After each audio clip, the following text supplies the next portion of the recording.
বিএনপির রাষ্ট্র পরিচালনার দায়িত্বে এলে নারীদের অগ্রাধিকারে সর্বোচ্চ গুরুত্ব দেওয়া হবে, এই জোরালো অঙ্গীকার ব্যক্ত করেছেন দলটির কেন্দ্রীয় স্বেচ্ছাসেবক বিষয়ক সম্পাদক মীর শরফত আলী স্বপন। আগামীতে বিএনপি যদি ইনশাআল্লাহ রাষ্ট্রীয় ক্ষমতা অধিষ্ঠ হয়, নারীদের প্রথম প্রাধান্য দেওয়া হবে।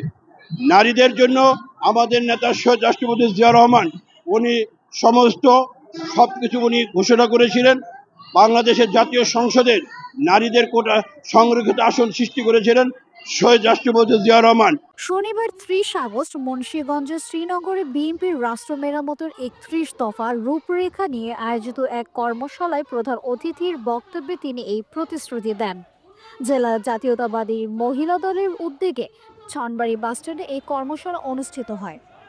বেগম খালেদা জিয়া ৯১ সালে যখন রাষ্ট্রীয় ক্ষমতা অধিষ্ঠিত হন, বেগম খালেদা জিয়া প্রথম মেয়েদের শিক্ষা ব্যবস্থা ফ্রি, যেটা শিক্ষা ব্যবস্থা মেয়েদের স্কুল আনার ব্যবস্থা করেছিলেন বেগম খালেদা জিয়া।